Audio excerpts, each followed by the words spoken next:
AI एवं digital साधन use करिकी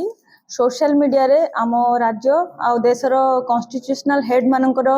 अश्लील और आपत्तिजनक photo video post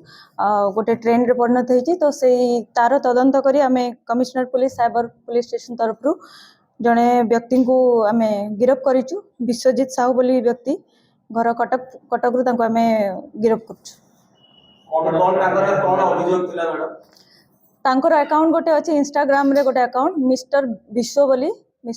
account Instagram रे से रील्स बने की सेथिरे हमर सीएम ऑनरेबल सीएम मोहन चरण माझी सर आ सहित हमर पीएम सर से फोटो वीडियो को से एडिट करिकी ताकू मॉर्फिंग करिकी सेथिरे वल्गर लैंग्वेज ऑप्शन विभिन्न प्रकार कमेंट देकी ताकू से गाली गुलज करिकी से पोस्ट करुथिले। तो से गुड़ा को पब्लिक रे शेयर होती मिलियंस ऑफ व्यूज रे लोक मान को विभ्रांत करने चेष्टा करा जायछि। तो ता ऊपर ए एक्शनटा निया जायछि। ये कंप्लेन होता जे एमती केते जन व्यक्ति डिफरेंट सोशल मीडिया चैनल रे यूट्यूब इंस्टाग्राम और फेसबुक रे माने एबला डिफरेंट टेक्नोलोजी रे यूज करके एआई रे मॉर्फिंग करके एडिटिंग करके कॉन्स्टिट्यूशनल हेड मान को ऊपर डेरोगेटरी कमेंट देबा सहित से मानकर एडिटेड इमेज से माने सर्कुलेट करूचंती आ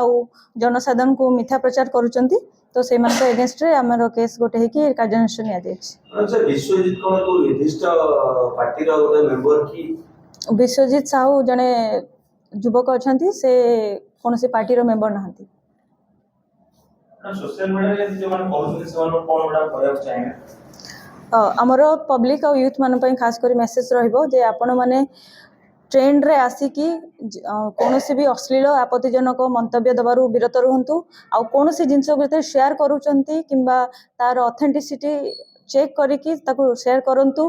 आ कॉन्स्टिट्यूशनल हेड खास करी किंबा हमर कहार भी व्यक्तिगत फोटो को मॉर्फिंग किंबा डिजिटली ताको एडिट करबा पूर्वरु जोटा कि क्रिमिनली पनिशेबल अछि सेथु क्षांत रहबाकू हमर अनुरोध रहइबो।